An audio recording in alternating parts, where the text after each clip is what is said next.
two things that we would do. Hear prayers from our religious leaders, and I'll read a brief statement on behalf of the commissioners. Imam, you have the floor, please. Bismillahirrahmanirrahim. Alhamdulillahi Rabbil Alameen. Ar-Rahmanir-Rahim. Maliki Yawmiddin. Iyyaka na'budu wa iyyaka nasta'in. Ihdina as-siratal mustaqim, siratal ladzina an'amta alayhim, khairil maghdubi alayhim waladdallin. Alhamdulillah hadina li hadha wa ma kunna linahtadi lawla anna hadina Allahu al-awwal wal-akhir wal-zakhir wal-batin. Ya Rabbana lakal hamd kama yanbahi wa jalalu wajhika wa aziman sultanika. Wa sallallahu ala sayyidina Muhammadin khatimin nabiyina wa imamil mursalin. Rabbana atina fid dunya hasanatan wa fil akhirati hasanatan wa qina azaban nar. Subhana rabbika rabbil izzati amma yasifun wa salamun alal mursalin walhamdulillahi rabbil alamin. Amin. Amin. Shukran, Imam Jallo. Bishop, you have the floor, please. Thank you, Chairman. Lord God Almighty, we continue to ask for your mercy. Your mercy on this nation, your mercy on this land, your mercy on the populace. We continue to ask that you forgive the wrongs that we have done, the things that have hurt individuals, that have hurt families. We ask for your compassion, and we ask for your grace, that you will give us the enablement and the courage to be able to forgive the wrongs that we have done to one another, that you will give us the courage to be able to accept the repentance of those who have offended, that you will give us the courage to be able to build our lives together by reconciling with one another, so that your healing grace and mercy will spread throughout this land.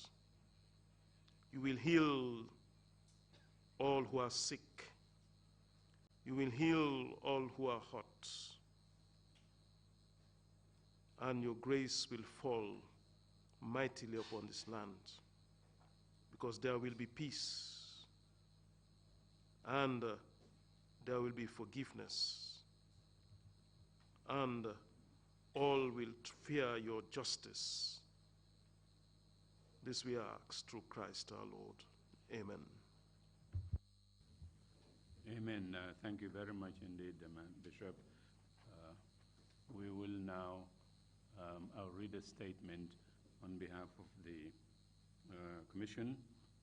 This is in line with the tradition that we have now established. At the beginning of each session, we highlight the main topics of the previous session, and then inform you of what the main points would be for the session that is just beginning. This is a statement on behalf of the Commission. On Thursday, October 31st, the Trrc concluded its 9th session of public hearings. During that session, 15 witnesses testified, bringing the total number of witnesses to testify before the Commission to 144. 31 of these witnesses were female, and 113 male. 32 were perpetrators and alleged perpetrators. The 9th session was yet another phase of the public hearings of the Commission dedicated to victims of sexual and gender-based violence. who, against all odds, were willing to come forward and recount in public their private pain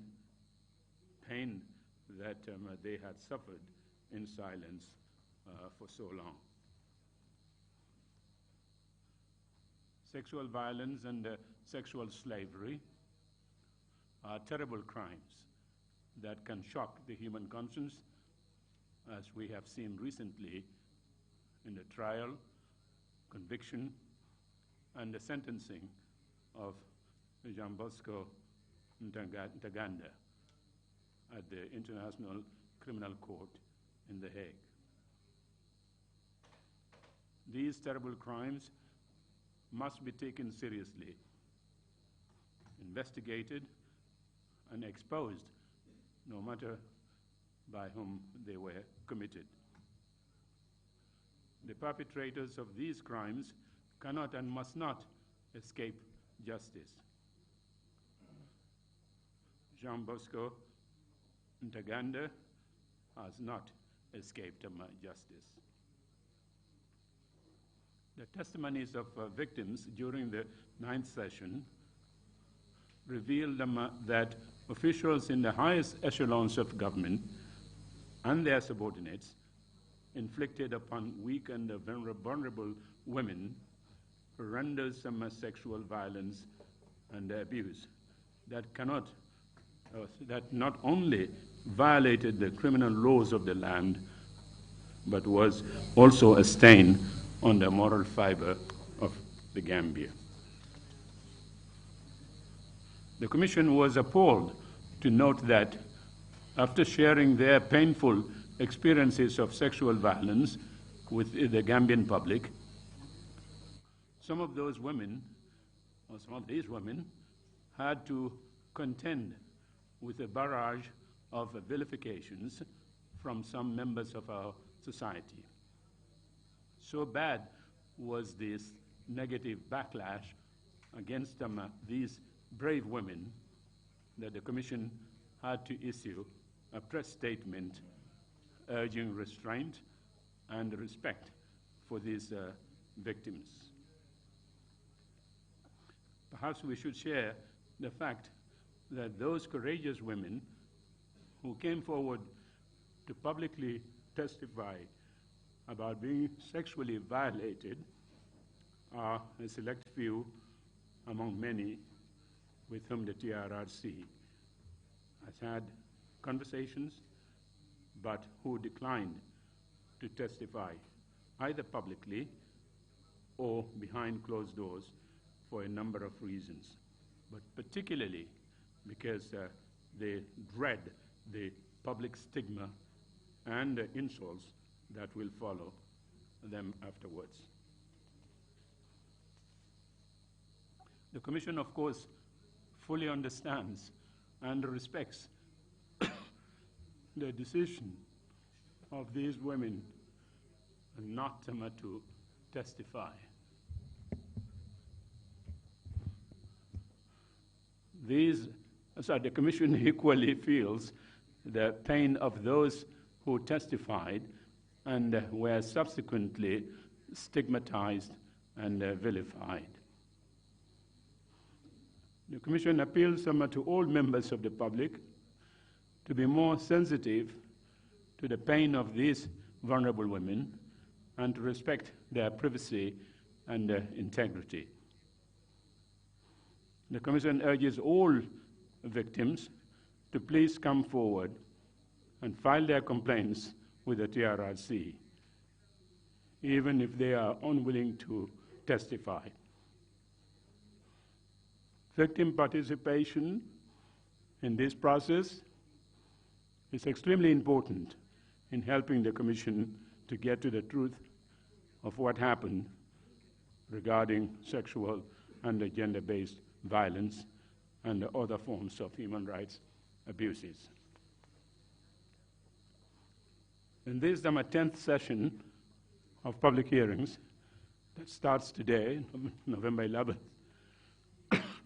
and will end on December 5th, the Commission will hear testimonies on the 2009 witch hunting exercise conducted against innocent Gambians by the former president and members of his security forces with the help of sorcerers. Where necessary, the Commission will, during the course of these hearings, hear testimony on other forms of human rights violations and abuses. It should be noted that the venue and the format of this summer session differs from the previous summer public hearings in two important respects. First, with the exception of the first week of the hearings, i.e.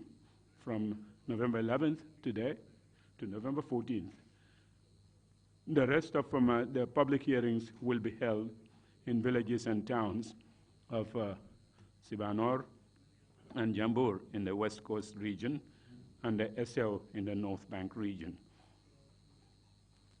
Second, the session will last 4 weeks instead of the usual 3.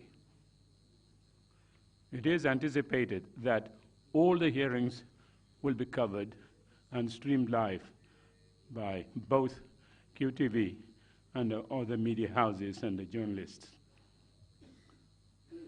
Hearings for the first week of the session, again from today, will be held here in this hall. From November 18th to 21st, the hearings will be held in Jambur, and from 25th to 28th November in Sibanor.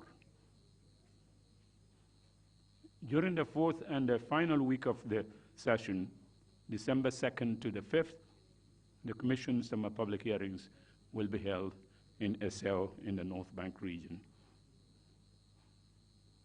In preparation for these summer public hearings on the witch hunts, staff from the TRRC Secretariat and the legal team, with the support of UNDP Transitional Justice Project, conducted a series of pre-hearing outreach activities in Sintet, Sibanor, Jambur, and Essel.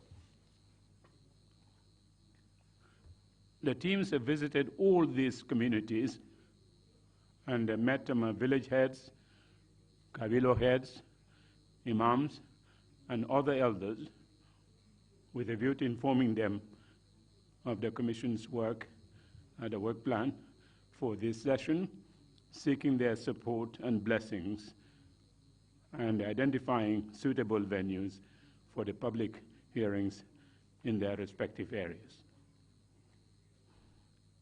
We are glad to report that all these community engagements went very well indeed and proved very fruitful. Our staff would continue working on outreach and the logistics required for these regional hearings in the coming days and weeks. Finally, please allow me, on behalf of the Commissioners and the staff of the TRRC, to reiterate this Commission's firm resolve to execute the mandate entrusted to us by the people of this country to the best of our ability and strictly in line with the requirements of the TRRC Act. While we have covered a lot of ground on our projected 2-year work plan, there is still a lot of work to be done. And so, as we start this 10th and the final session of public hearings for 2019, we continue to crave the support and prayers of all members of the general public. Thank you very much indeed for your kind attention. This is the end of the statement on behalf of the Commission. Council, are we ready to proceed with this morning's hearings? If we are, please proceed. Good morning, Mr. Chairman, Commissioners, and members of the audience. We are ready to proceed with the next witness. Thank you. Mr. Usher, kindly get the witness from the witness room.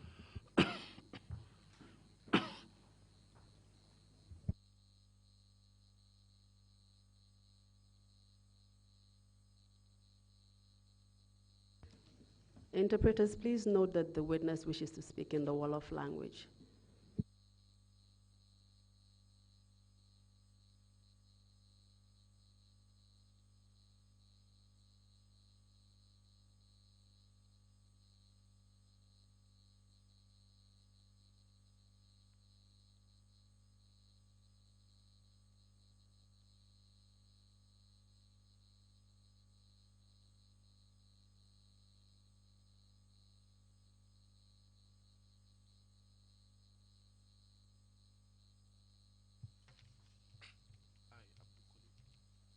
I, Abdou Colley,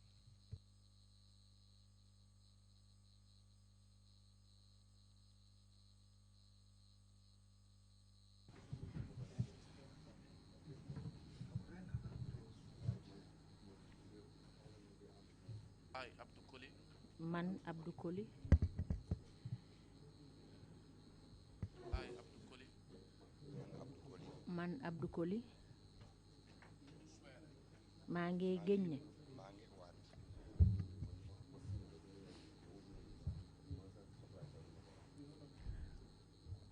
I, Abdou Colley, man Abdou Colley, man Abdou Colley, maa ngi waat ne maa ngi waat ne dinaa wax dëgga dinaa wax dëgga dëgga bi yépp dëgga bi yépp te duma fi wax dara lu doonul dëgga te du ma wax dara du dëgga kon yàlla dimbali ma wala ma laa dimbali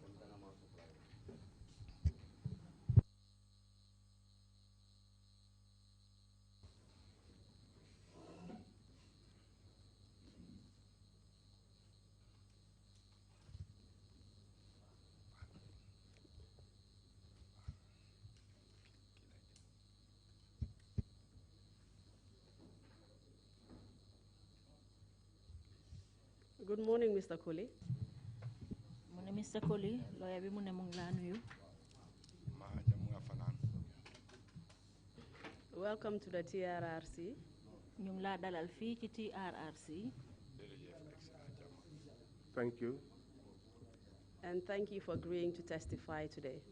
jërëjëf ci li nga nangu pour ñëw fii joxe fi sa seede def man tam kontaan naa si pour ñëw fi tey I'm also pleased to be present here today. Please draw the microphone close to you so that we can hear you properly. mun ngaa xëcca microphone bi mu jigéen laa jege ndax ñu mun laa dégg bu baax We met yesterday, and as you know, my name is Sagar. tasee nañ démba te comme ni nga ko xamee rek maa ngi tudda Sagar dëgga la It's true. And before we begin your testimony, I just want to provide you with some guidelines to help you as you testify today. léegi balaa ñoo commencé dama la bëgg a waxal li nga xam ne mooy sarfe yi tëra fii balaa ñoo commencé sa seede gi ke baax na It's good. We want you to be as comfortable as possible. dañ bëgg nga jël toogaay bu jekka comme ni mu waree toog naa bu baax I am well seated. Are you sure you don't want to lean back into your seat so that you're more comfortable? bu la neexee nag foogloo ne mun ngaa wéeru nga xam ne di nga mun a toog toogaay bu jekka I think that's better. waaw baax na ni You can draw the microphone closer to you so that you don't have to lean forward when you're speaking. Very léegi good. Also, try and speak directly into the mic so that we can hear you very clearly. waaw bu ko defee na nga fexe booy wax nga jubal sa gémmiñ gi ci microphone bi ndax ñu mun laa dégg bu baax As you will be speaking in the Wolof language, comme que yow ci làkki olof nga pare pour wax waaw we must keep in mind that we have interpreters in the background. ñu fàttaleku ne nag am na ñuy làppatoo ci làkki réew mi waaw Interpreting your testimony into English and various local languages. li nga xam ne mooy seede gi nga fee joxe yépp dañ koo làppatoo ci angale ak ci yeneen làkki réew mi dëgga la It's So true. please take it slowly. bon nag bul gaawal sa wax ji nga dalal ko Make very short statements. te boo ko wax na nga di ko gàttal Also, allow me to finish my questions and pause briefly for about 3 seconds. te it bu ma lay laaj danga xaar ba ma jeexal li ma la laaj ba pare bu ko defee nag nga dal di dal tuuti ba ñetti seconde nga door maa tontu Before you respond to avoid any to avoid our speeches overlapping. bu ko defee nag loolu dina tax ba suñ kàddu yi du teglante. And this will allow the interpreters to do their job properly. te loolu tamit dina mun a dimbale ñiy làppatoo ñu mun a def seen liggéey bu baax.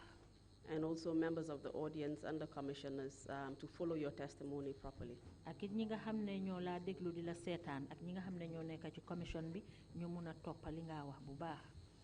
If at any point you would like me to repeat my question, jamono joo xamee ne nag bugga nga ma baamtuwaat li ma la laaj. or clarify any of the questions that I have asked, wala ma leeral lépp loo xam ne laaj naa la ko. please don't hesitate to ask. nga la laaj ma rek ma defaat ko. Alternatively, if you would also like a break at any point, just call my attention, please. buñ demee ba jamono joo xam ne tamit bugga ngaa noppale ko nga dallu tuuti wax ma ko. Before we start your testimony, I would like to remind you that you took an oath today. balaa ñoo door nag sa seede gi dama la bëgg a fàttali ne am na waat boo xam ne waat nga ko tey jii. And you have a duty to tell the truth te nag sa warugal la nag pour nga wax dëgga. and the whole truth. te dëgga rek nga fi war a wax. And I must warn you that lying on the oath before the commission is an offense. te maa ngi laa dénku ne soo waatee ba pare ba nga waxuloo dëgga ci kanam commission bi loolu dafa mel ni yàq nga luwaa. As the chairman mentioned this morning, we are currently investigating the witch hunting theme. comme ni ko chairman bi waxee woon ci suba jamono ji nag dafa am ay gëstu yoo xam ne ñu ngi koo def ci ñi nga xam ne tamoon nañ leen duma. And you have agreed to tell us all you know about the witch hunting exercise which happened at the police headquarters in 2009. te yow tamit nangu nga ne di ñu wax lépp loo xam ne xam nga ko ci tamam duma boobu nga xam ne mu ngi amoon 2009 ci biir réew mi. We will therefore like you to tell us what happened to you and your colleagues on that fateful day. dinañ bugga nag nga waxal ñu li la dal ak say naataangoo tamit lana leen dal ci bés boobu noonu. And any other information you wish to tell the commission. ak gannaaw loolu tam bépp xibaar boo xam ne rek am nga ko nga bugg a koo wax commission bi mun ngeen koo wax. After your testimony, the commissioners will have an opportunity to ask you any additional questions they may have. boo paree nag sa seede bi yépp commissioner yi ñoom tamit dinañ am loo xam ne dinañ la ko mun a laaj bu fekkee ne am nañ luñ la laaj. And you will also be given an opportunity to make any final statements. bu ko defee nag ñu dal di la jox yow tamit nga joxe sa ay kàddu yu mujja. Please confirm that you understand all that I have said before we begin. léegi nag balaa ñoo door dama bëgg nga wéral man ni lépp li ma la waxal fii nii leer na la bu baax. waaw leer na ma bu baax a baax. Yes, it's very clear. Thank you very much. Please give us your full names. jërëjëf léegi nag wax ñu sa tur. man maa ngi tudd Abdou Colley. I am Abdou Colley. What is your date and place of birth? ban bés nga juddu ak fan nga juddoo. maa ngi juddoo 1958 in Ibo Town. I was born in 1958 in Ibo Town. Please wait for the interpreters before you answer the question, since you've asked to speak in Wolof. léegi nag comme que nangu nga pour wax ci olof dangaa xaar bu ma la laajee nga xaar kii làppatoo mu làppatool la ko ba pare nga soog a tontu. What is your current address? fan nga dëkk jamono ji. maa ngi dëkk Kairaba police station. I am resident at the Kairaba police station. And what is your occupation? lan mooy sa liggéey. Police officer. I'm a police officer. What is your rank and current position?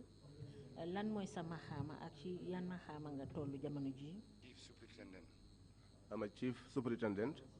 And what position do you currently occupy? jamono ji ci ban liggéey nga tollu nii. Right now some position CDO. Right now, I am the CDO. Please tell us what CDO means. lan mooy CDO. Chief disciplinary officer. Chief disciplinary officer. Just tell us briefly what your role is as the chief disciplinary officer. wax ñu rek ci tënka CDO boobu lan la liggéeyam omba.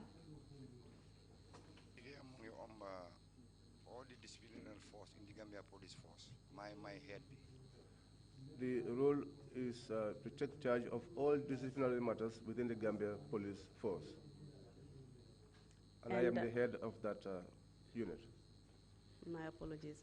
And where are you based? yow fan nga toog sa liggéey fan la nekk fi mu nekk nii. At headquarters in Banjul. I am at the headquarters in Banjul. And who do you report to? yow kan mooy sa njiit jamono ji. maa ngi under directly Inspector General of Police. I am directly under the Inspector General of Police. We will come back to some of the professional experience that you've had within the Gambia Police Force. But for now, I would like you to tell me what your educational background is. dinañ ñëwaat ci li nga xam ne moo di sa wàlli liggéey yëpp liggéey yi nga jaar fii ci biir réew mi ci ron Gambia Police Force waaye nag jamono ji moom dama bëgg rek nga wax ma yow sa wàlli njàng fan la toll. man suma wàllu jàng mooy jànguma English waaye jàng na Arabic. My educational status is that I did not learn English, but I learned Arabic. And can you tell us where you learned Arabic and what periods? di ñu mun a wax fan nga jàngee arab ak ci yan jamono nga ko jàng. In Senegal. In Senegal. Can you tell me where in Senegal? fan ci Sénégal.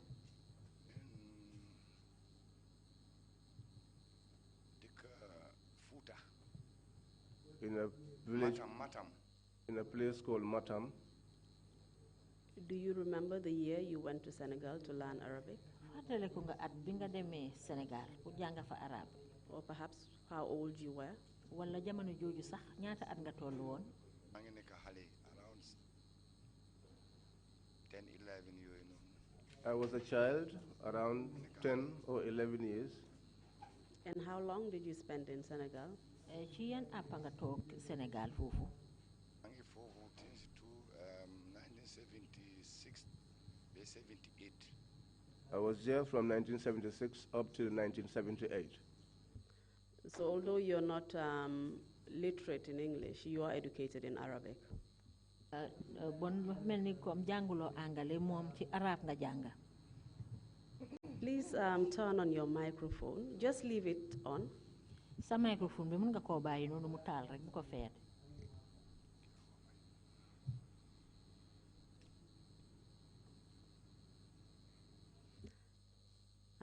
Madam Interpreter, can you just repeat the last thing you said so he can respond? sa microphone bi liñ bëgg a xam mooy sa microphone bi bu ko fay nga bàyyi ko noonu muy taal. I had just said that I believe that he's not literate in English, but he is educated in Arabic.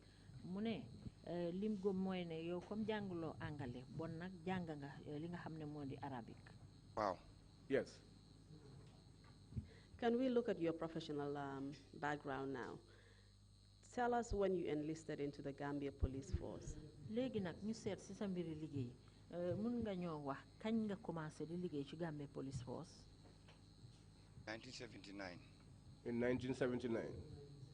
Tell us how you did your recruitment training and how you progressed through the ranks after that. léegi nag da dig ñu mun a wax kañ nga commencé biñ laa jàngal mbiri police ak ba nga ca bàyyeekoo fan nga jaar ci wàlli maxaama yi nga xam ne moom nga fa gàddu woon. I passed out in 1979. When I passed out in 1979,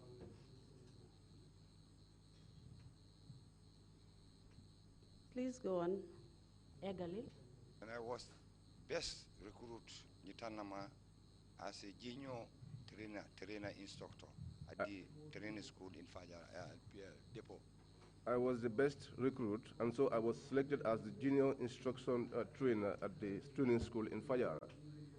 Before you continue, kindly tell us what unit of the police force you were enlisted with at that point. balaa ngaa eggali bi nga jeexalee njàngi police moomu ci ban bunta lañ la yóbbu woon ci wàlli police bi. In my police training school. I was taken to the police training school. What I meant was the particular unit of the Gambia Police Force. ci ban fànn ci biiru Gambia Police Force bi ci ban fànn la sa liggéey féetee woon. What was the name of the force at the time that you enlisted? Field Force. Okay, very well. That's what I wanted to The field force. get from you. loolu laa bëggoon mu génnee ci yow. And after you were recruited into the field force, what rank did you have at that point? gannaaw boo jeexalee field force bi nag ban ma xaama nga amee woon jamono jooju. Police constable. I was a police constable. And consequently, you said you were a training instructor, is that correct? ca jamono tamit amoon na yaa ngi nekkoon di jàngale ci wàllu police bi loolu dëgg la. Wow. Yes. And where were you posted? léegi fan lañ la yóbbu woon pour ngay faa liggéey. maa ngi under the senior instructor si at the training school pour jànga jaay di training gars yi. I was under the instructors helping to train at the training school. Kindly tell me what the role and responsibilities of the field force were at that time. jamono jooju field force bi lan mooy woon seen liggéey. Field force bi seen liggéey time boobu mu ñoo nooy backup for the police general duties as armed unit si biir Gambia police force and in those days. The field force in those days was the backup to the police. As the armed wing of the police, they were the backup in those days. Did they have similar functions to, say, the police intervention unit now? ndax jamono jooju ñoom mën nañu wax ne seen liggéey ak liggéey police intervention unit bi léegi benn la. yëpp benn la. They are all the same. And they were based at the depot? te ñu ngi nekkoon dépôt. Yes, ma'am. At the Fajara barracks now? Yes, ma'am. léegi muy Fajara barracks. Yes, ma'am. Yes. Okay, please, let's move on and just tell us, after you became a training instructor, what happened next? Where did you go to next? léegi ñu eggali gannaaw boo xamee ne nekkoon nga di jàngale foofu ci police bi gannaaw loolu lan moo xew. gannaaw loolu foofu lañ ma ji transfer to Amori as assistant Amora. After there, I was transferred to the armory as an assistant armorer. I know that you're not very good with the dates of the different positions that you held, but just guide us roughly on what periods or perhaps how long you spent in a particular rank before you moved on. So from training instructor, how long did it take before you got to assistant armorer? Or if you can remember the specific date, just let us know. xam naa ne ña doo dee mun a fàttaliku bés bi susta waaye soo ñu munee wax rek gannaaw boo jeexalee jàngale ci police bi bañ dem def la assistant armorer diir boobu ci ban diir la ak ci yan jamono la woon. boobu mu ngi nekk si 80s la. That was in the 80s. Please move on and just tell us all the different positions you held and at what dates. léegi mun ngaa àggali nga wax ñu yan façon yi maxaama nga amee woon ak ci yan bés ak ci yan weer ak yan at la toll woon. waaw bi ma demee Amora ma stayed foofu 3 years ñu transfer ma. When I was moved as an armorer, I spent there about 3 years, and then I was transferred to unit bu ñu wax mobile gendarmerie. At that time ñu ngi am des confederation. to a unit called the Mobile Gendarmerie. That was the time of the Confederation. What confederation are you referring to? ban confederation nga wax ni. Confederation mooy time bi ku koy Samba Sagne ñëwoon pour invade Gambia Sénégalais yi ñëw ñu join ak Sénégal government Gambia government ñu def confederation. The Confederation is the time when Kukoe Samba Sanyang invaded the Gambia, and the Senegalese government came and joined with the Gambia and formed a confederation. Do you remember when the confederation was? mun ngaa fàttale ko confederation boobu kañ la woon. boobu tam mu ngi si 90s la 95 90 I cannot remember mun ma fàttale ko date bi waaye si 80s or 90s la. I cannot recall the date, but it's either the 80s or the 90s. That's fine. Let's just move on to your next position after that. waaw loolu baax na léegi nañ eggali gannaaw maxaama boobu ban maxaama nga yore waat. Then maa ngi mobile gendarmerie for 2 years. 3 years you know ñu move ma again to security corps. I was at the Mobile Gendarmerie for between 2 and 3 years, and then I was moved to the Mobile Corps. I believe he said security. Security corps. Security Corps. And where did you move on to after that? And don't forget to tell us what ranks you held as you were moved into those different positions. gannaaw boobu nag fan lañ la yóbbu te bul fàtte nag pour wax ñu jamono juñ la toxalee rek ci yan maxaama nga daan tollu. waaw promote nañ ma sergeant. Yes, I was promoted to the rank of a sergeant. And I'm staff sergeant. Then I got a staff sergeant. And when you were sergeant, what position did you hold? Bi nga nekkee sergeant boobu ci yan anam yan maxaama nga daan yore foofu. boobu maa ngi nekkoon assistant Amora. At that time, I was the assistant Amora. And when you went to the mobile gendarmerie, what rank did you hold there? Bi nga demee ci mobile gendarmerie ban maxaama nga fa yore woon. boobu maa ngi ñu ngi ma promote staff sergeant. At that time, I was promoted to the rank of a staff sergeant. What about the security corps? What rank did you hold when you were there? Bi nga nekkee ci bi nga wax security corps bi boobu moom ban maxaama nga fa yore woon. maa ngi amoon rank of inspector. At that time, I was having the rank of an inspector. And is it correct that whilst you held all of these different positions in the gendarmerie, you were still posted at the depot at the Fajara barracks? Ndax mun nañoo wax ne bi nga amee maxaama yëpp ci gendarmerie bi yaa ngi nekkoon ci dépôt bi fa nga daan liggéey. foofu laa di liggéey. Yes, that was where I worked from. After you occupied the position of security corps, tell us how you moved on after that. Gannaaw bu ñu la defee nag li ñoo wax security corps wax ñu nag ci ba nga fa jógee ci lan nga nekkoon. time boobu lañu indi amalgamation TSG ak gendarmerie tas na time boobu gendarmerie bi dafa tas ñu indi TSG ñun tam ñi def amalgamation bi ñu publish ñu now no gendarmerie ñu ne no gendarmerie existe now léegi police la TSG ñoo war a dem ñu transfert ñu dañu transfert ñu def ko ñaari groupe benn transfert bi génn ñi dem army man ma fall on the side of the police force. That time there was a separation of the TSG from the gendarmerie. There was no gendarmerie, and then there was an amalgamation. Some went to the police, and that was how I got to the police.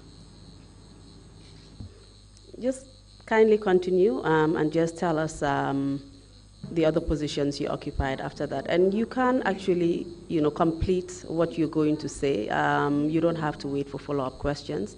And at any point I need to intervene, I'll do so. But just keep in mind that interpretation is going on in the background, so take your statements slowly. Thank you. Léegi mun ngaa eggali li nga bugg a wax yëpp bu ma la laajul sax mun ngaa eggali waaye man jamono joo xamee ne rek bugga naa laa gàttandu pour laaj la dinaa la ko laaj te nag na nga fàttaleku ne am na ku laa làppatool am na ñuy làppatoo ci gannaaw bu ko defee bu sa kàddu yu gudda. Thank you jërëjëf. Thank you. So bu ñu transfert ñi def amalgamation bi man ma fall on the side of the police. When I was transferred and the amalgamation was made, and I went to the side of the police.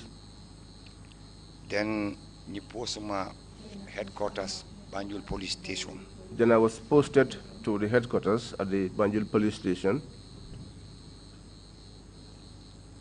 After the Majoge Banjul Police Station, when I left the Banjul Police Station, I went to PIU as the RSM. I went to the PIU as the RSM. Did you have any particular position at the Banjul Police Station? Bi nga nekkee Banjul Police Station ndax am na benn maxaama boo xam ne yaa ngi ko fa yore woon. Boobu dañu ma ne ma ñëw toog xaar suma posting bi mu génn. No, I was asked to come and wait for my postings until it was published. Please continue. Tell us after you were posted at the PIU as RSM, what other position did you occupy? Léegi jekkalil biñ la indee PIU nga nekk fa RSM yeneen maxaama nga fa amee woon. Boobu maa ngi nekk chief inspector. At that time, I was the chief inspector. Ma jógee PIU ñu postaat ma Banjul headquarters as the chief of the RSM. I left the PIU, was posted back to Banjul headquarters, and was made the chief of the RSM. When was this? What period was it?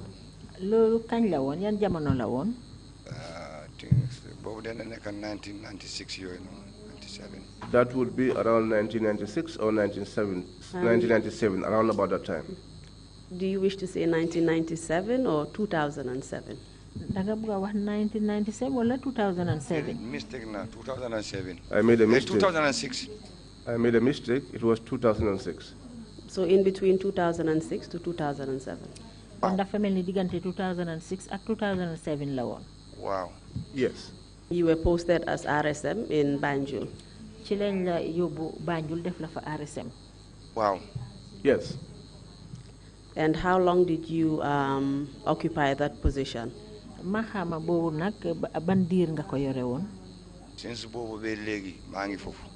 I was there since then up till now. And I believe you said you are no longer RSM, but CDO. But just clarify whether the positions are essentially the same, the position of RSM and the position of CDO, or perhaps tell us what differences there are.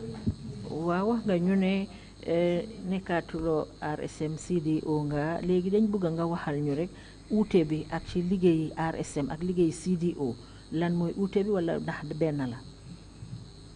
Benn la waaye dafa am boppa.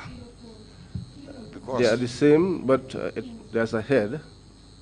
Man may nekk seen njiit o regional level ci yëpp am nañ RSM ñoo xam ne ñu ngi fa des answerable director ci man. I am their head. All the regions have their RSMs who are answerable to me. Thank you. So in 2009, were you RSM at the Banjul Police Headquarters? Jërëjëf atum 2009 ndax yaa ngi nekkoon RSM ci Banjul Police Headquarters bi? Wow. Yes. I would just like you to tell me briefly what your role as RSM at the police headquarters was.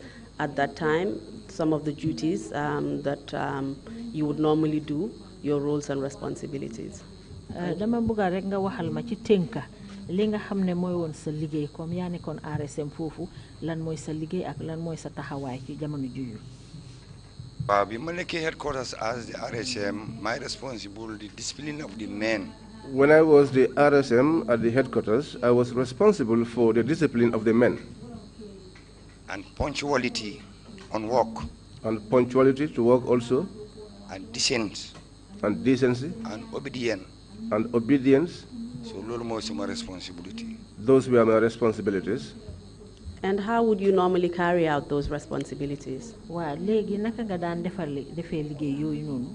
Give us some examples. Jox ñu ci misal. Sample bi moy dañu am rules bi nga xamné. An example is that we had rules which time liggéey stipulated the time to report to work. Ku nekk xamna time bi nga wara liggéey da nga ñew liggéey in time nga solu set. In time, appear in time. Each one knows what time to report to work, how to dress up well, and to report to work on time and dressed properly. As RSM, did you carry out any activities? Comme ni nga nekkee RSM nag ndax am na ay yëngu-yëngu yoo xam ne di nga ko daan def. Waaw yëngu-yëngu yi def de am léegi crowd control. Yes, there were other responsibilities. Once in a while, there were crowd control responsibilities. Room linings. And room linings. Official function dal su ñëwé dal ci man la dé ñëw ma mëna seen men ci pour ñu dem dat mission. Whatever official duty came or function, I had to detail men who would go and carry out that function. These would be special occasions, of course, but I would like you to tell me what your daily activities, for example, would be.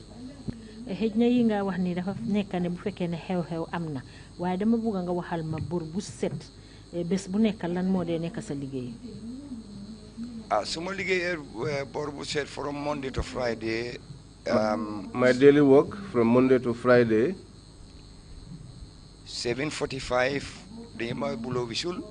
At 7:45, I will blow the whistle. Everyone comes downstairs. Morning parade. Master parade. That is what we call the morning master parade. Foofu lañu mën a assess kuy liggéey ak ku du liggéey. And that is where we assessed who is present for work and who is not. Su loolu amee. After that happens, junior officers ak senior officers yëpp ñoo dee wàcca. The junior officers and the senior officers, all of them go down. Senior officers yi mooy from chief superintendent rank bi mu amee nii basic suuf cadet ASP yëpp danañu wàcca falling. Senior officers is chief superintendent, this rank that I am having, up to cadet officer.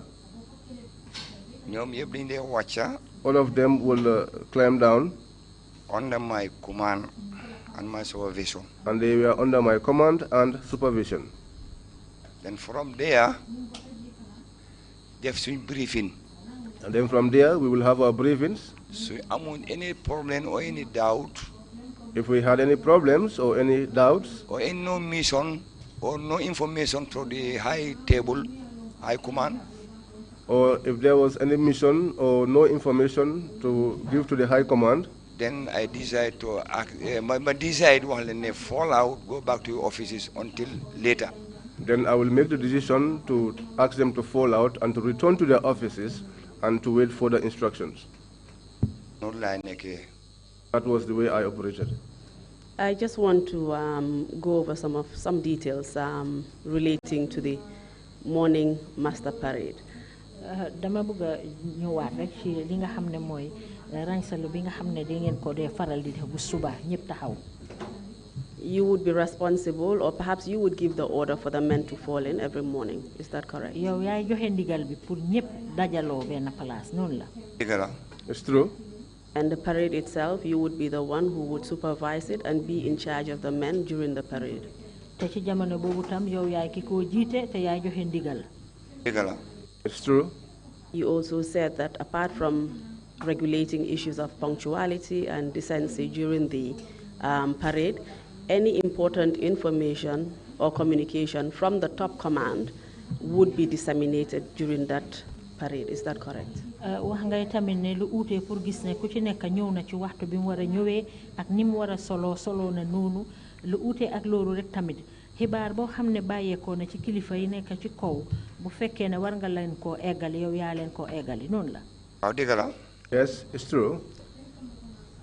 At the end of the parade, would you be the one to give the order to fall out as well? Boo leen ci paree nag yow tamit yaa joxe ndigal nag pour ñu tasaaroo. Wow. Yes. Was it usual, perhaps, or before we go to that, can you tell me who your direct supervisor was?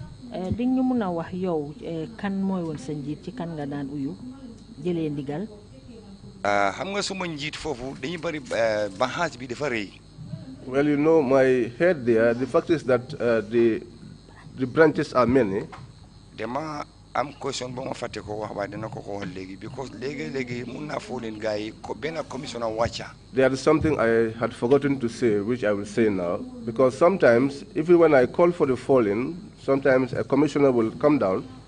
Kooku moom moom upper rank. And usually he is higher in rank than I am. Kooku su ñëwee su defee briefing am ba pare dafay dem then from there mu ne ma fall out and men si ma fall out leen. If he comes and conducts a briefing and leaves, he will ask me to fall out the men, and then I will proceed to fall out the men. Su demee ba xam ne kenn si ñoom ñëw down. If he realizes that none of them has come down, léegi maa in charge maa si ñoom yëpp te man maa amee discipline bi maa di take over. And because I senior the rest of them, I am in charge of discipline. I am usually the one that takes over. That was the way things were. Okay, thank you for that information. Can you tell me who your direct supervisor was? Jërëjëf ci xibaar bi léegi ndax duñ ñu mun a wax nag yow kan mooy woon sa supervisor ci ron kan nga nekkoon. ci ron kan laa nekka. Waaw. maa ngi ron under Inspector General of Police. I was under the Inspector General of Police. You reported directly to him? Mel ni moom daal ci kawam nga toppoon ci moom rek nga dee uyu. dafay depend mun naa report ko ci député Inspector General of Police mun naa report ci AIG admin. It depends. I could report to the Deputy Inspector General of Police, or I could report to the AIG administration. Was it usual for the Inspector General of Police to give you direct orders? Ndax noonu la war a faral di amee pour inspecteur général bi ki jiite police moom mu jox la ndigal bu bàyyee ko ci moom. Anyway, normally lu ñu dee def mooy su fekkee ne instruction official mission la. Anyway, what we used to do is that if the instruction is an official mission, man always dama de am memo bu nga xam ne is passed through to the channel right command mu wàcce si man. there's a memo that used to pass through the right channel, which comes down to me. Then my dog act on that orders. And then I will act upon those orders. Mr. Colley, just listen to my questions very carefully. I asked you a very direct question. Is it possible for the IGP to give you a direct order which you had to comply with? Déglu li ma la laaj bu baax li ma laajte mooy ndax jaadu na pour IG bi inspecteur général bu police bi ci jiite police yëpp moom mu jox la ndigal boo xam ne dafa jógee ci moom rek ñëw ci yow direct. Waaw def di am. Yes, it usually happens. Okay, thank you. I would also like to go to your role as discipline, your role on discipline rather of the men. How would you normally carry out that role? Léegi ñu ñëw nag ci bu ñëwee ci mbiri yar ñooñu nga xam ne ñoo di police yooyu yar googu moom naka nga ko dee faral di defee. Yar bi mooy su fekkee ne danga late. The discipline is that, for instance, if you came late. Because lu tax ñu ne la discipline bi mooy su discipline amul kon kenn du ñëw liggéey si. Well, the reason why it is said discipline is because when there is no discipline, no one will come to work. Okay, ni ñu ko dee doxalee mooy su fekkee ne ñëw nga late nga explain lu tax nga late is genuine. The way we used to do it is that if you came late and you explained and we found out that your explanation was genuine, then lu ñu mën a def foofu rek mooy woon la rek bu mu amati. Then the only thing we can do at that point is only to warn you so that it doesn't happen again. We warn you to try and make adjustments on your time so that you are able to report to work on time. If you did that once or twice, you will be charged. Who would normally charge men? Kan mo de faral di def charge bobu nga wax? If I'm standing order, disciplinary code. There is our standing order, a disciplinary code of the Gambia Police Force. That is where we rely on. Can you tell me the person who would normally charge men for disciplinary offenses? Legi ndax di ñu mëna wax képp ko xamné war ngeen ko yar war ngeen ko daan kan mo dé faral di def yar bobu nonu? Okay. Yar bi dafa am ñaari banxaas both side la de nekk léegi man su nekkee suma side la man maa la check. There are two sides to the discipline. Sometimes if it falls on the one side, I am the one who personally takes care of the discipline. Su fekkee man maa la check man maa la war a charge man la check. If I happen to be the one that checked you, then I will personally go ahead with the charge. So fekkee ne benn officer moo check keneen somewhere else te offend ko mu charge ko def ko indi si man. Then if it is another officer who happens to do the checking and charges a particular officer, normally that officer will be brought to me. And in this file be schedule file be then ma push ko si officer commanding mu jël all the room. Then they will bring the schedule file and then I will push it to the officer commanding. So whatever the case, Mr. Colley, whether or not you personally charge the person, the information would come through you. You would be aware of disciplinary offenses against the men. Bon dafa melni nu mëna démé rek Mr. Colley bu fekkee ne am na keneen sax koo xam ne moom moo def charge boobu wala moo def yar boobu dafa war a wàcc si ci sa yow yaay def charge bi nga xam ne moom nga war a def borom. waaw loolu léegi-léegi daf dee dépend su ma ko yégee léegi-léegi du ma ko dee yég. That depends also. Sometimes when I'm aware, but other times also I am not aware. Since discipline is one of your functions as RSM, what would be the normal protocol? Should you be in the picture? Léegi comme ka yow mbiri yar gi moom ci sa loxo la tegu yow mi nga xam ne yaay RSM bi léegi nag ci naka nga ko dee jaarale ci yan anam nga dee jaarale mbiri yar googu noonu. yar bi nii la ko waxee mooy su fekkee ne nit ki offense na nit daf ko charge su ko charge def day indi file bi si man. This is the way I am telling you the whole disciplinary activity was done.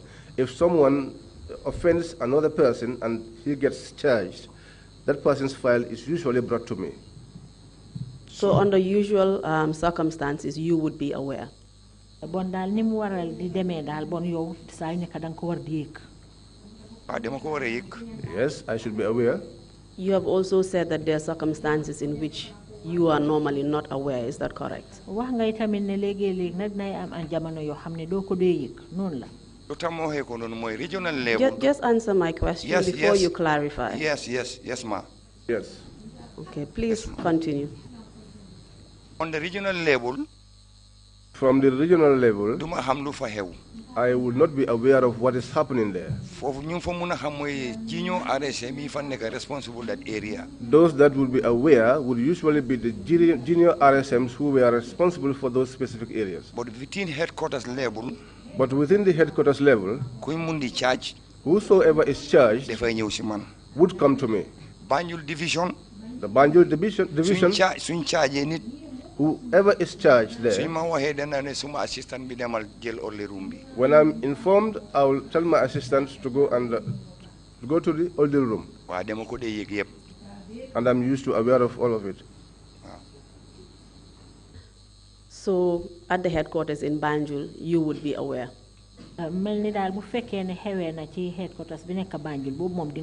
Wow. Yes. All right, thank you very much.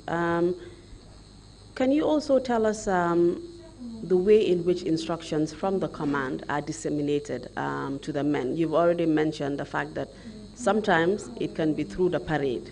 Is that correct?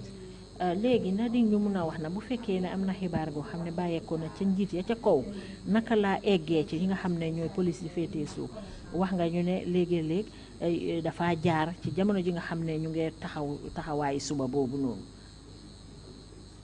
Wow, loolu def de am.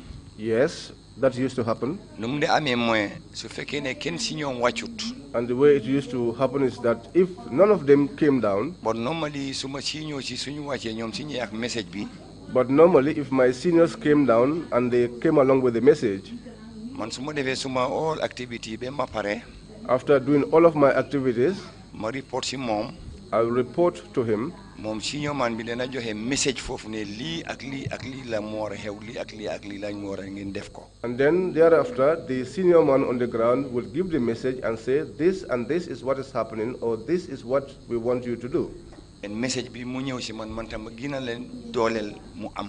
And then the message also comes to me and then I will reinforce it. Just in brief, I would just like to confirm. So in a sense, you are the liaison between the command and the men. Ci tënk rek pour leeral bon dafa mel ni yow yaa nekk ci diggante kilifa ya ca kaw ak yeneen ñi nga xam ne ñoo la féetee suuf. Wow. Yes. It is also correct that you are the one who normally enforces or you make sure that orders from the command are enforced through the men. Te yow tamit yow yaay ki nga xam ne di nga fexe ba gis ne ndigal wala kàddu yooyu bàyyeekoo ci kilifa ya ca kaw dina dox ci ñi nga xam ne ñoo féetee suuf. Wow. Yes. Right. Mr. Colley, thank you. We just wanted to understand your role as RSM during that period. And it is correct that you had this role in 2009. Wow, Mr. Colley, jërëjëf dañ bëggoon a leeral rek ne yow li nga xam ne mooy woon sa liggéey yow yaa amee woon liggéey boobu jamono ji nga xam ne mu ngi woon ci atum 2009 bi nga nekkee RSM foofu. dañ bëggoon a xam sa liggéey lan la ëmba digga. Wow. Yes. Did anything unusual happen in that year at the police headquarters in Banjul? ci atum 2009 boobu noonu ndax am na dara loo xam ne xew na fa loo xam ne daal daanut faral di xew ci police headquarters bi foofu. Wow, xew na. Yes, something happened. Just in brief, tell us what happened. ci tënk rek wax ñu lan moo xewoon. 2009 lu fa xewoon mooy. In 2009, what happened was, I'm sorry, Mr. Colley, to interrupt, but perhaps before you start on the unusual event, just tell us how your morning went. I mean, what did you do that particular morning? And then you can go into the event that actually happened. Thank you. Wa ma jégalu Mr. Colley balaa ñu dugg ci la nga xam ne moo xewoon waxal ñu yow suba boobu ba nga eggee lan moo xewoon ci yow ci sa wàllu liggéey lan xew lan moo fa xew balaa ñoo ñëw ci xew-xew bi. 2009 si suba soosu. That morning in the year 2009, man de ma xëy def suma function as expected falling men si brief leen. I did my functions as expected, following the men, briefed them. waaye jëluma o dégguma benn information lu war a xew si bis boobu noonu. But I did not have any information about what was to happen on that day. ma foolaaw leen ma leen nañ dem continuer seen normal duty. I followed them out and asked them to go on and continue with their normal duties. loolu la def ci suba soosu. That was what I did that morning. Do you recall the date and the time of that particular event? fàttaliku nga ban bés la woon ak waxtu wi xew-xew boobu amoon. wax dëgg yàgg na waaye duma mën a fàttaliku bis bi. To be honest, it's been a long time and I cannot recall the date. Please go on and tell us what happened. léegi eggalil wax ñu lan a xew. bis boobu daal. That day, dañuy xëy. when we got to work, buñ def suñu everything ku nekk dem office am. after we did everything and each one of us got into their respective offices, diggante 10, 11, 12. Between 10, 11 and 12, am ñu dugga foofu noonu. Some individuals came in. Group. It was a group. ñu ne sëriñ lañu. They said they were marabouts. ñu ngi sol lu xonxa. They were dressed in red. ñu ngi amee ay béjjin. They had horns. ñu nga amee ay génn nag. They had cow tails. seen mbaxana yi yëpp ay seetu. They had mirrors sewn onto their caps. ci kaw tam di mbaxana yi dafa am jumba li génn nag yi yëpp. They also had on top added also bits of cow tail on their hats. ñu ngi sol yére yu xonxa cur. And they were dressed in red. soo nekkul ne yow da nga ñeme ragaloo da nga topp building bi wàcca. If you are not very strong in heart, you'll be scared and you probably will jump out of the window. Later, man maa ngi sama office. While I was still in my office, may dégg wax ji ñu ngi dem di ñëw ñu ne ma. I heard talk going in and coming out, and I heard that. ñu ne ma RSM yow yaa ngi toog fii sa building bi mu ngi toj ma ne ko lu xew. And they said to me, RSM, you are here seated and the whole place is in confusion. And I asked them, what's going on? ñu ne ma am na borom xonxay sëriñ ñu ngi dugg office to office ak ñoom IG former IG Essa Badji. They said to me, there are marabouts dressed in red going from office to office with the former IG Essa Badji. ak yeneen soldaat yi. And other soldiers. ñeneen ñi ñu ngi on mufti. Some of them were dressed in mufti. ñeneen ñu ngi on uniform. While others were dressed in their military uniforms. bi ma déggee loolu man tam ma génn ma ne ko suma kër tam ko fi dugg war naa dem xam lu xew. When I heard that, I came out. I said to myself, well, if anyone should enter my house, I must come out and get to know who the person is. ma toppaleen. And I followed them. Office to office. And from office to office. From first floor. When they left from the first floor, ma meet up ñoom second floor. I met up with them at the second floor. ñu continuer ñu dem round whole offices. And we continued going around the whole of the offices. waaye office buñ dem. But in each office that we went to, dafa am lu ñu amee. there was something that they had. am nañu seeto. They had mirrors. am nañu béjjin. They had horns. dañ dee dugg sa office nga taxaw. When they come into your office, you will stand up. ñu round four corner yëpp. They will go around the four corners of the office. ak seen seeto yi. With their mirrors. ak seen béjjin yi. And their horns. suñu gisul dara. When they find nothing, ñu génna. they will go out. ñu dem si next office. And then they will go to the next office. noonu lañu round. That was the way they went around and around. ba man mii suma boppa. Until I personally. suma office. We got to my office. ma ne leen kaay leen. I said to them, come in. check leen. Check. you just said They took their mirror. gisuñ dara. They checked, they did not find anything. ma xalaat si ma xel ne. I thought in my mind, yàlla la àndal maa ngi fi man set naa wicc. I am with God and I am clean. ñu continuer dem round ba jeexal. They continued going round until they completed going around. am ñu point. There were some people that were pointed at. boobu balaa ñu ko ma àgga si stage boobu.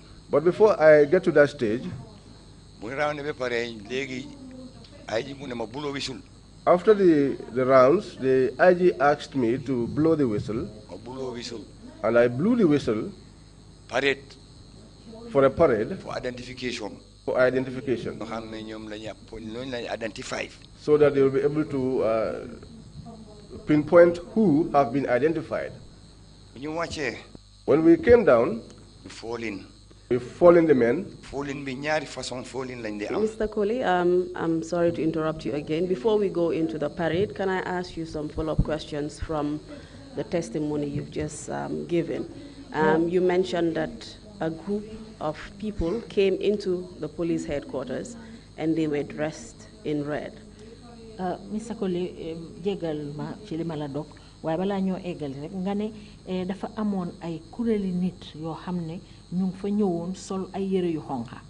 dëgg la. Yes, it's true. You mentioned that their red attire was decorated with cowrie shells, mirrors and horns. nga ne te seen yére yi ñu ngi ci defoon ay petaaw ay seetu ak ay genn yi nag. dëgg la. di eni fas. Beijing. ay Beijing. Wow. You also mentioned that they had cow tails, which they held in their hands. Is that correct? waxoon nga tam ñu ngi amee woon ay genn nag ci seen loxo yi ndax loolu la. Wow.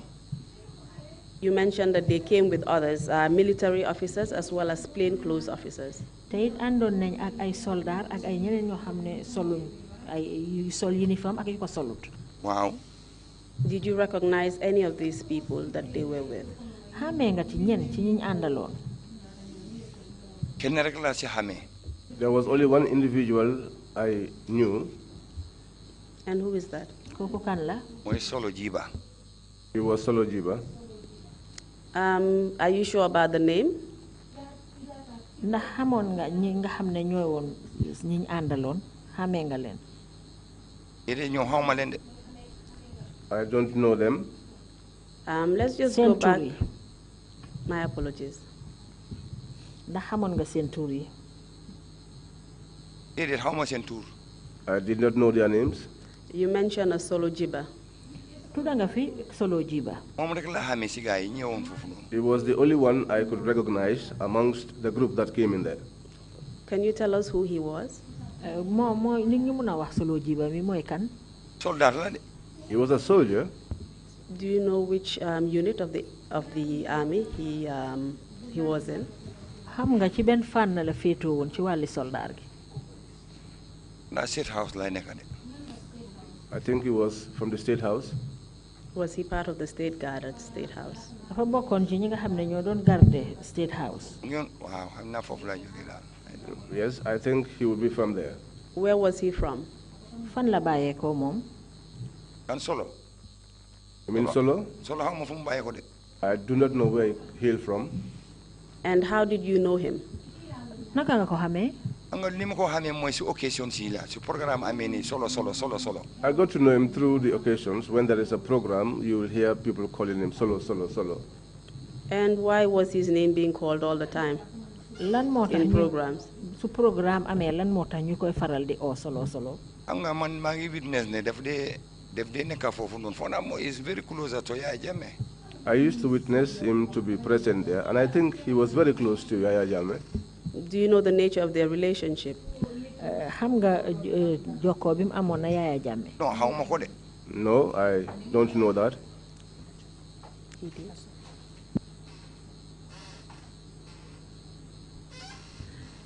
Please repeat your answer. I was consulting with baamtuwaatal sa toon lim la laaj mooy ndax xamoon nga jokkoo am Yaya Jammeh lan la woon. déedéet xaw ma ko. No, I don't know it. xaw ma ko de. I don't know it. Are you referring to Solo Jiba or Solo Bojang? ki nga wax noonu Solo bi solo jibala wala solo bojang? Solo bojang. It's solo bojang. It's Solo jiba. Solo man Santa Bila Hamud Fatedal. I think Santa Bimun Makute, why solo la solo. I have forgotten the Solo surname. jiba or bojang. I cannot recall. Solo jiba. I know the name is Solo, but I'm not sure now whether it's Jiba or Bojang. All right, we'll take that. His name is Solo, but you're just not too sure about the surname. Yeah. Wa dinañ ko jëlé dal ne solo la tudda xamuloo dal santa bi mo la orut. Wow. Yes. These men who were dressed in red, how many of them were there? Ñi nga xamne nak ñoom ñoo solo won ak yére yu xonxa yoy ñaata lañ won? ñoom dem nañ be 6 juróom benn They were up to 6. Did they appear to have someone leading them? Ndax am na kenn ni ngi leen gisee noonu amoon na kenn koo xam ne moo leen jiite woon. waaw am na ko ma dee gis ne always suñ duggee si office bi moo dee njëkk a dugga mooy dafa njool ponkal. Yes, there is one that I noticed was always leading them when they were going into the office, and he was tall and hefty. And the others, how would you describe them? ñeneen ñi nag naka nga mën a waxee seen melokaan. ñeneen ñi medium size la gudda gàtta. Some of them were medium sized, not very tall, not very heavily built. ba pare dañu am yaram. But also they were heavily built. Did you know where they were from? xam nga ñooñu fan lañ bàyyeekoo. musuma xam ñi sa fan lañ bàyyeekoo. I have never known where they came from. And as you went with them from office to office, did you hear them say anything? bi nga àndaa ñoom ñuy dugg ci office di génn di dugg ci beneen office ndax yaa ngi doon dégg luñ doon wax am na dara luñ doon wax loo dégg.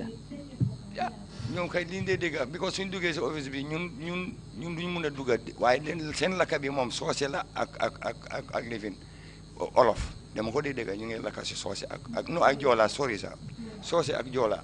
When they go into the office, we never go with them. But when they are speaking, they used to speak in Mandinka and Jola. Did they appear to be local? Nuru nañ la ñoo xam ne waa fii lañ. man li ma leen riidee daal man foog naa ñi li si mooy xam-xam ak li ma xalaat nuróoñu waa Gambia. According to the way I observed them, I don't think that they were Gambian. And on this particular day, were you expecting any visitors at the headquarters? ci bés boobu noonu ndax yow yaa ngi doon séntu ñen ñoo xam ne ñu waroon nañoo ñëw foofu ci headquarters bi. man yëguma musuma expecté Gande fa war a ñëw foofu bis boobu sax. I was not expecting any visitor on that day. And you didn't receive any information about that? jotuloo tamit benn xibaar bu aju ci loolu. kenn waxoon ma dara. No one told me anything. The way they were dressed and the manner in which they were going about, did they look like individuals who had any business at the police headquarters? ci ni nga xam ne noonu lañ solo woon ak ci anam yi nga xam ne moom lañ doon jëfee ndax nuru nañ kenn koo xam ne am na benn soxla bu moo war a def si foofu ci police headquarters bi. waaw soo ko seetee nga sega ko da nga xam ne lii am na lu ñu uti. If you look at things and you see things properly, you will be able to tell that these people are out looking for something. And do you know what they were looking for? ndax xam nga ñoom lan lañ doon ut. déet xaw ma de. No, I don't know. You also mentioned that when they went into the offices, they were using their mirrors, pointing them at corners of the room, and they appear to be looking for something. wax ngay tamit ne bu fekkee ne dugga nañ ci biir office yi dañoo jël seen seetu yi di ko joxoñ ci li nga xam ne moo di ruxa yi nekk ci biir office bi loolu moo ne dafa am dara loo xam ne moom lañ doon seet. You also mentioned that they went into your office and you allowed them in and asked them to look, and they looked, and you said they did not find anything. wax ngay tamit ne ñëw nañ sa office yow ci sa boppa nga bàyyi leen ñu dugga seet li ñoo seet waaye gisuñ dara liñ doon seet foofu. It is true.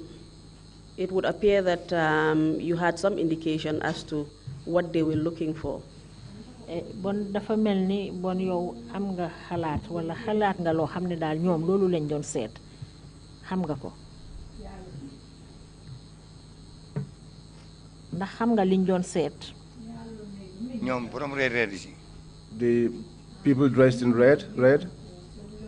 xam nga foofu mun naa fa tonto foofu because ñu ne I knew man I can answer there because they said that I communicate ma ñoom directly. I did not communicate with them directly. waaye information bi ma dégga. But by the information that I got to hear, si ñu xam ne ñoom dégg nañ ko. from those that heard it, ñu ne ma ñii de ñu ngi ñëw check office yi waaye ñu ngi seet pour doomu yi. they said these people are coming to inspect the offices, but they are looking out for witches. loolu dégg naa ko. That I heard. So it was through these instruments that they were using that they were actually looking for these witches or wizards. Bon mu ngi mel ni ñoom jumtuwaay yi nga xam ne moom lañ amee woon noonu di ko seetee dañ ci doon seet ndax dañ ci gis ay duma. Wow. Yes. Please tell us what happened as you went into the different offices with them. Léegi nag wax ñu bi ngeen di àndaa ñoom di dugg ci office yi di génn dugg ci weneen office lan a xew. During this time, let me just ask a follow-up question. During this time, did they identify any of these witches or wizards that they were looking for? Jamono jooju ngeen doon wër ci biir office yi ndax tollu woon ngeen benn jamono joo xam ne ñoom feeñal nañ fa ay duma. waxamuñ dara. At that time, we were not aware of anything. waxamuñ dara. They have not said anything yet. So they did not select anybody at that point. Bon mu ngi mel ni tànnuñ fa kenn daal feeñal ne mooy duma bi jamono jooju. No. You also mentioned that they came into the building with the IGP then, Ensa Jesus Baji. Nga ne nag bi ñoo ñëw foofu dañ fa dugga ak ka nga xam ne moo nekkoon IGP Ensa Jesus Baji. Wow. Yes. Ensa Baji, is he known by Jesus? Just confirm. Ensa Baji ndax dañ ko xamee Jesus pour nga wéralal ñu ko rek. Wow. Yes. Were there any other police officers with him? Àndoon na ak benn police. Command bi yëpp topp nañ ko. The whole command was behind him. And what was the role of the IGP then? IGP bi na jamono jooju moom lan moo ci woon taxawaayam. Àndax gaa yi rek. Just to be with them. I beg your pardon? Dafa àndax gaa yi. He was just going with them, along with them. And did he allow them into the building and allow them into the offices? Ndax moom moo nangul na leen ñu dugg ci biir headquarters bi ak pare nag di dugg ci biir office yi. Wow. Yes. So essentially they had his permission. Bon dafa mel ni daal moom moo leen jox ndigal bi moo leen jox yoon. Wow. Yes. And how big is the police headquarters? Kër police yooyu noonu naka la tollu woon headquarters bi nu mu tollu woon. Dafa rëy de. It's big. 3 decks. It had 3 decks. And they went into each and every office? Te nag jamono jooju benn office bu nekk dugga nañ ci. Wow, wow. Yes, indeed. Let's move on to the parade. You mentioned that the IGP gave you instructions to call the men to fall in to a parade. ñu wax nag ci ndaje bi nga xam ne moom la police yi daje woon nga ne IGP bi moo la jox ndigal pour nga dajale leen. Wow. Yes. So this was the second parade you were holding on that day? Bon dafa mel ni bi moo ñaareeli dajale boo xam ne dajale ngeen leen ci benn bés boobu. Wow. Yes. And was this usual to have a parade very shortly after you had the first one? Ndax loolu dina dee faral di am nga dajale leen ba pare rek du yàggul rek nga dajale waat leen dinay faral di am. They am waaye loolu dafa nekk emergency. That usually happens, but only on emergencies. So something very important would have had to happen to hold such a parade. Bon daal bu loolu amee dafa fekk ne am na lu am solo loo xam ne moo xew balaa ngeen a def loolu. Wow. Yes. Tell us how you got the men together, how you assembled them, and what happened at the parade. Léegi wax ñu naka nga dajalee police yi ak lan moo fa xew ba nga leen dajalee. Police yi man whistle la am whistle. I had a whistle. su ma taxee si parade ground bi. If I stood at the parade ground, suñu gisee whistle bi. and when they see the whistle, suñu may gisee. and when they have seen me, danay wàcca. they will come down. dama blow. Then I will blow fall in. for a falling, ñëpp wàcca. and all will climb down.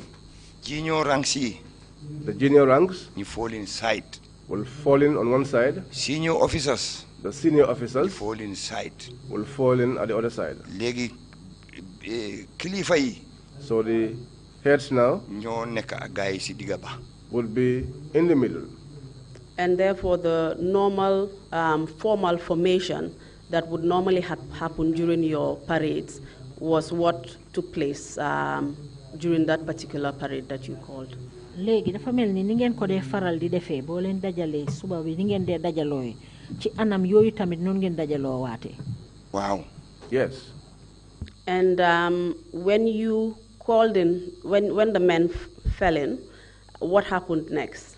léegi nag biñ dajaloo noonu lana xewaat gannaaw bi.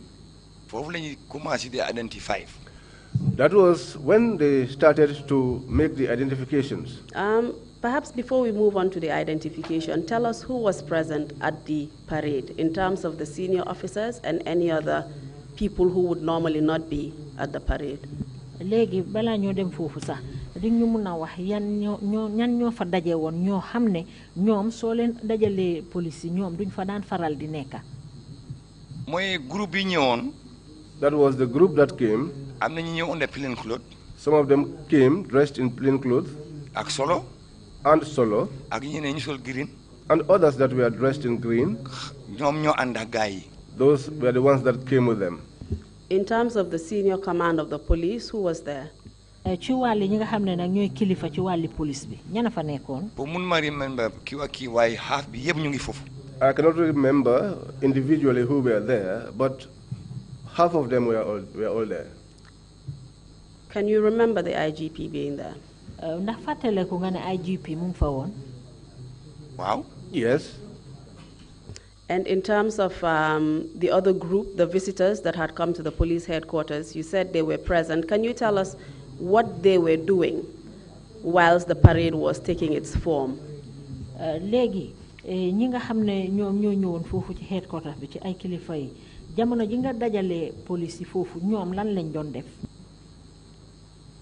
mooy gan yi. Yes, please. Perhaps let me clarify. Was there any particular activity that was going on as you guys were assembling the men? Were they conducting any particular activity? léegi yow bi nga dajale police yi noonu ndax amoon na yeneen façon yu yëngu yoo xam ne ñoom ñu ngi ko doon def. kay am na ñu mel ni de woy si suuf. Yes. ñu ngi woy si suuf Joola. There were some that were singing in low tones in the Joola language.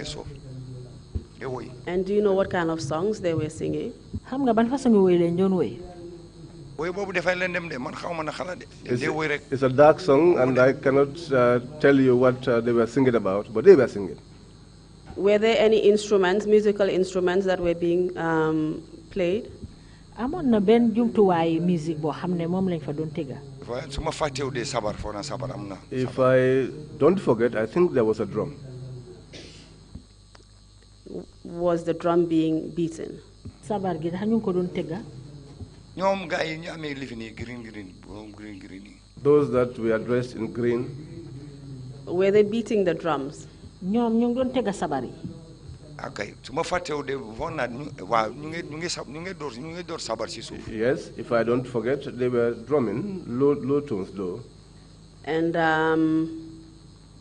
whilst they were drumming, and you said they were also singing in Jola, you assembled the men, and after the men fell in, can you tell us who took charge of the parade? Was it you or was it somebody else?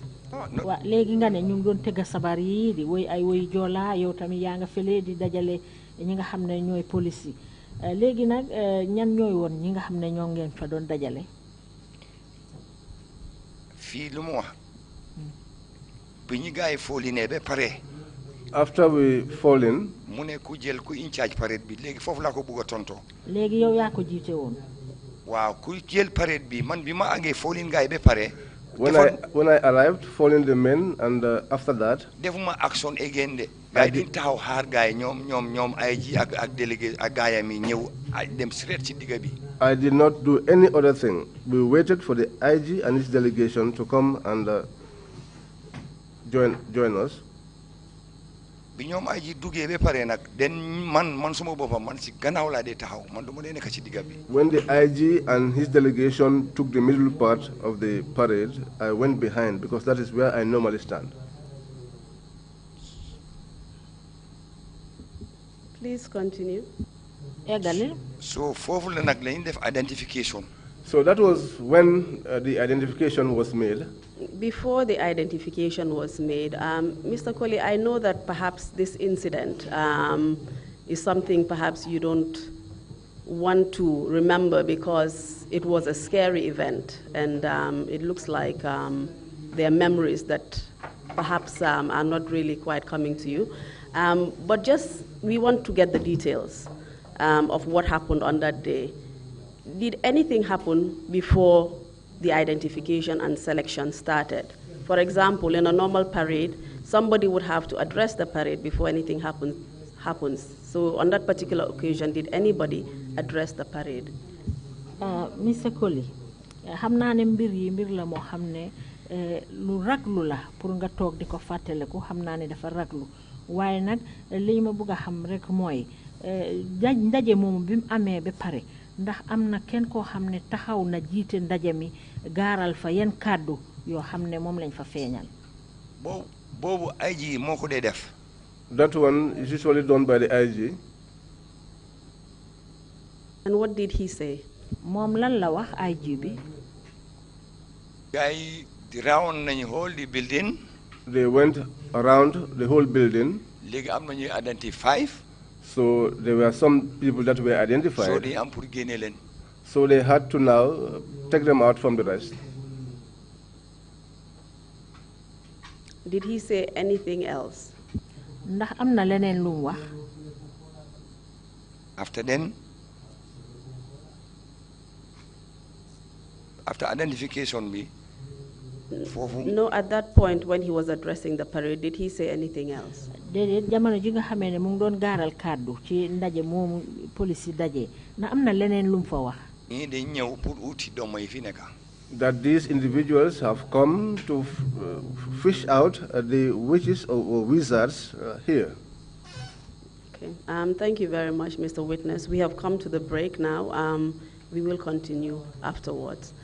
Thank you, Mr. Chairman. That's the end of the, well, we will pause here for the time being until after the break and continue with the testimony of the witness. Jërëjëf seede bi waaye suñu waxtu noppaleku jot na ñu dem break ba ñu dellu si waat.